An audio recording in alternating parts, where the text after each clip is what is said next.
Welcome to this series on cooking with the Microbiome Expert. We're going to talk about a wide variety of food and cooking topics.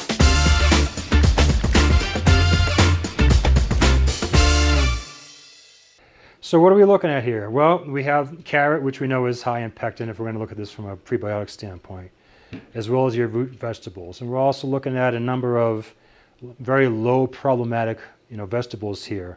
Generally, when I'm doing dietary intakes on people and talking to them about what foods they can and can't tolerate, usually potatoes, sweet potatoes is something that most people can tolerate. Some people are left down with eating just chicken and white rice, which is just terrible. But that's all their immune system can tolerate because they react to absolutely everything. Now here we have the onion, which some people tend to react to.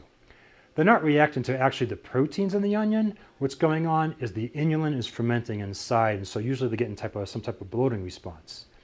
Now, some people will write me on YouTube and say, well, Guy, you use a lot of prebiotics. You recommend prebiotics all the time. Don't bad bacteria consume prebiotics?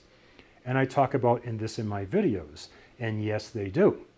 So if you were just putting in a small amount of prebiotics, in this case, inulin, into the dysbiotic gut, then when the bad guys are in charge, generally speaking, they're going to outperform the good guys and ferment away and use this inulin here for fuel.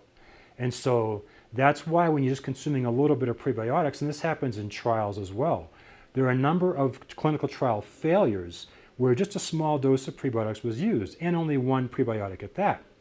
And that's not how I operate. So if you're just going to put in 7.5 grams of, say, inulin into a dysbiotic gut, odds are the bad bacteria are going to outcompete the good bacteria. What we need to do is we need to change the entire system. We need to change the whole environment. We need to do so quickly.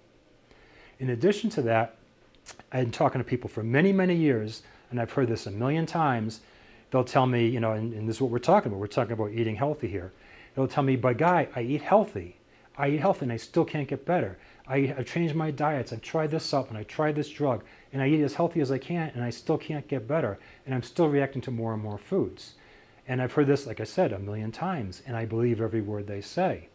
Because as time goes on, once you break the gut with those food infections, the rounds of antibiotics, the PPIs, the everything else that's going on, and you break the gut, you need more than just diet to bring back that state of balance in the gut. If you liked the video, don't forget to subscribe. Also, somewhere around here, you can go to my website where you can schedule a consultation with me. You can also view the protocols, and here you can watch the next video.